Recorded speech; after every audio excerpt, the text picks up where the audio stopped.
What's up, Hope City? It's Mike. I'm one of your men's leaders here at church.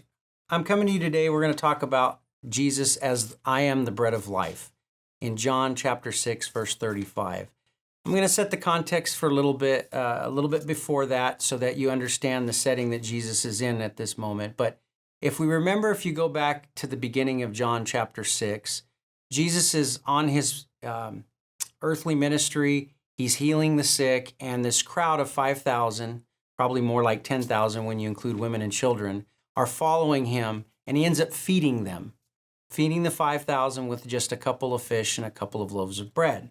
Well, right after that, they immediately want to take him forcefully as their king because the Romans are oppressing them. They figure, oh, wow, you performed these miracles, you've just fed us, so therefore we want to take you as king. Well, it's not God's will and timing. So he ends up fleeing up into the mountains to be alone with God the Father.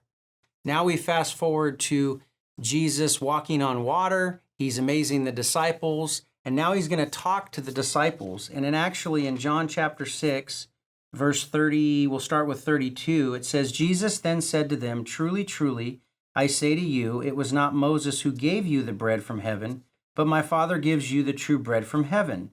For the bread of God is he who comes down from heaven and gives life to the world." They said to him, "Sir, give us this bread." Jesus said to them, "I am the bread of life. Whoever comes to me shall not hunger, and whoever believes in me shall never thirst." So at this point, he's telling these people that followed him after he fed them with physical bread, they're looking at him for future guidance, and Jesus says, "I am the bread of life." Now, what he's referring to is he mentions to them about the bread that he fed them, but also going back to the Old Testament where God let bread rain from the sky to feed the people that were in Egypt that were delivered from Egypt by Moses.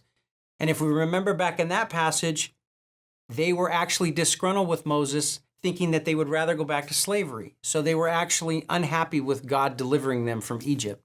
So God feeds them. And now Jesus is using that example saying, hey, the physical bread may have fed you, but I'm the spiritual bread. I'm the one that feeds you eternally so you can live eternally. And he says, I am the bread of life. I am is a title for God. And it all goes back to Exodus 16 when Moses approaches God with the burning bush and he says, "Who do I tell the people who sent me?" And he says, "I am. Tell them I am sent you." So right there, Jesus is saying, I am. He's identifying with God as God. And he's saying, I am the bread of life. Now, if we go a little bit step further, fast forward to verse 47, it says, "Truly, truly, I say to you, whoever believes has eternal life. I am the bread of life. Your fathers," referring to the ones in Egypt back in Exodus 16, "ate the manna in the wilderness and they died." Okay. Verse 50, "This is the bread that comes down from heaven." He is the bread, "so that one may eat of it and not die." What he's talking about is Jesus came down on a rescue mission. He is the bread, the spiritual bread that feeds us spiritually so we can live eternally with him. Okay, so he's using this metaphor, this example, so they would try to understand what he's saying because bread was very important back in those days. But at the same time is physical bread temporarily fills us.